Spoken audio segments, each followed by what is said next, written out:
Hi, I'm Barry Winders, author of The Mission Filter. My inspiration for this project began in the fall, or in rather December 2019. I was asked to serve along with other clergy and laity in a task force to assess the viability of a dying church. And so we met together with the leadership of the dying church. We listened to their leaders. We listened to what they had to say. We did demographic study and ministry audits and so on.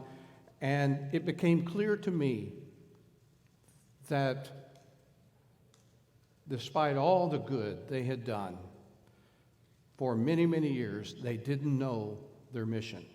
Not only did they not know their mission, they had not been doing the mission for a long, long time. And they had missed opportunities to reach young families with children and youth because they were spread out in subdivisions within a small radius of the church.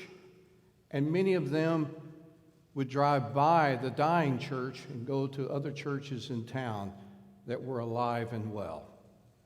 This community had changed, but the church had not changed because they didn't know their why. And so exponentially, over time, they lost their focus.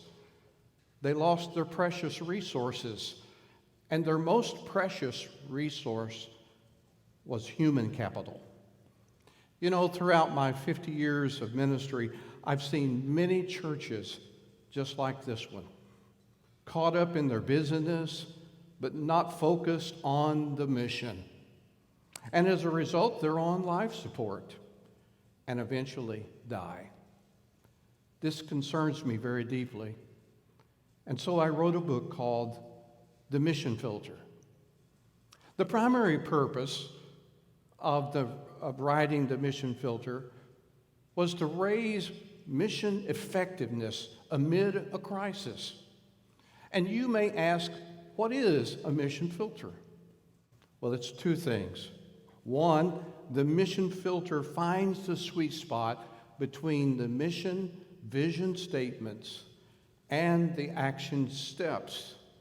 And two, it is a statement or question that preserves, protects, and embraces the mission and the why of core activities, core initiatives, and core ideas. A mission filter is a metaphor that acts as a self-monitoring tool to give leaders the ability to test their systems, especially when it comes to engaging people beyond their walls. In other words, the filter becomes the strategic qualitative step toward consistent mission priority, but it's only for internal use within the organization. What if a church had a statement or a question that contributed to the overarching mission where every ministry, core ideas, and core initiatives all were filtered? But this would be for internal use only, you see. I'm not talking about a slogan to go on a sign or a website.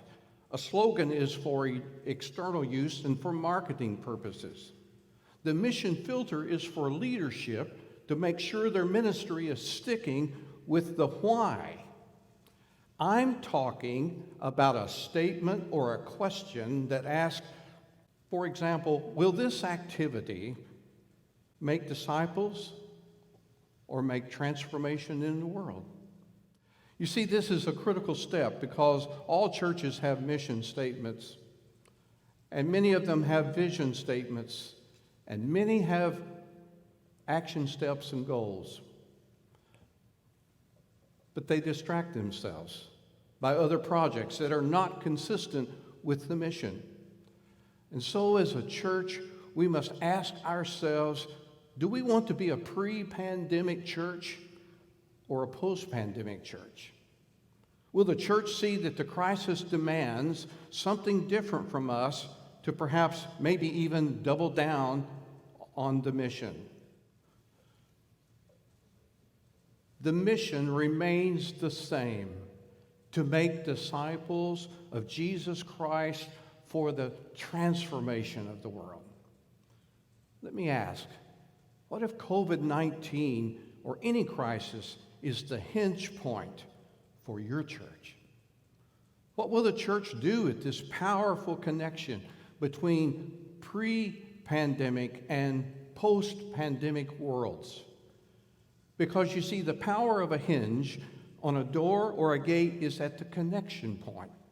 And without the connection, the hinge does not work. A mission filter will help identify harmful practices and attitudes that an organization had before COVID-19 or any other crisis. After all, non-mission activities can be as contagious as a virus. But evaluating church initiatives through the lens of a mission filter can follow these contagions, and they can be filtered so the mission guides the organization forward. You see how that works? It guides them forward so that they are making adaptation and change. And as a result, the mission remains bold and robust.